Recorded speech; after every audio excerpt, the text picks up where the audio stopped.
সকলোলৈকে সকলো অসমবাসী ৰাইজলৈ ৰঙালী বিহুৰ হিয়াৰ পৰা ওলগ জনাইছোঁ আৰু অসমীয়া নতুন বৰ্ষৰ শুভকামনা জনাইছোঁ। এইবাৰ আচলতে আমাৰ মনবিলাক আচলতে খুব দুখত আছোঁ আমি, কাৰণ এইবাৰ জুবিন গাৰ্গবিহীন এবাৰ প্ৰথম বহাগ, এইবাৰ বহাগ জুবিন গাৰ্গবিহীন। গতিকে নিশ্চিতভাৱে জুবিন গাৰ্গৰ অৱৰ্তমানত আমাৰ এইবাৰ বহাগ উকা, এইবাৰ বহাগ এবাৰ উৎসাহহীন। গতিকে আমি সকলোৱে আচলতে এই মুহূৰ্তত তেখেতক আমি শ্ৰদ্ধাঞ্জলি জনাইছোঁ।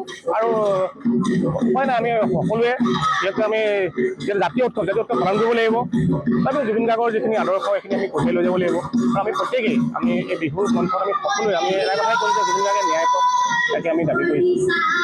লাখুৱা আঞ্চলিক ছাত্ৰ সন্থাৰ উদ্যোগত আৰু বৃহত্তৰ লাখুৱাবাসী ৰাইজৰ সহযোগত লাখুৱা প্ৰান্তীয় উচ্চতৰ মাধ্যমিক বিদ্যালয়ত দ্বিতীয় বাৰ্ষিক মুকলি বিহু 2026 আজি অনুষ্ঠিত হৈ আছে। আৰু আজি এই অনুষ্ঠানত পোনপ্ৰথমে আমি পতাকা উত্তোলন, বিহুৱান উত্তোলন আৰু চৰিত্ৰৰ্পণ তথা সদ্যপ্ৰায়িত অসমৰ সাৰ্থক তথা আমাৰ আটাইৰে কলিজাৰ আপোন জুবিন গাৰ্গৰ প্ৰতিচ্ছবিত মাল্যপনেৰে আমাৰ আজি মুকলি বিহু কাৰ্যসূচী শুভাৰম্ভ কৰা হয়। ইয়াৰ পাছতে আমাৰ আজি পিঠা পনা প্ৰদৰ্শনী অনুষ্ঠান হয়।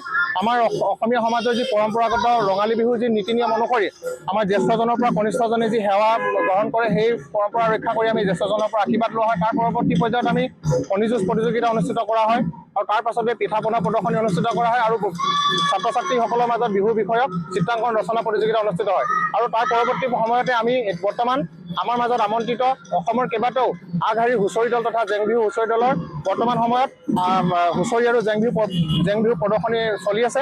গতিকে আমি অত্যন্ত সুখী হৈছোঁ আজি। কিন্তু তাৰ মাজতো আমি এটা মনত আমাৰ দুখ এটা লাগি আছে, কিয়নো আমাৰ মাজৰ পৰা বিহুৰ সৈতে আমাৰ ৰঙালীৰ সৈতে ওতঃপ্ৰোতভাৱে জড়িত হৈ থকা অসমৰ এগৰাকী জনপ্ৰিয় কণ্ঠশিল্পী তথা সুৰকাৰ গীতিকা জুবিন গাৰ্গ আমাৰ মাজৰ পৰা হেৰাই গ'ল।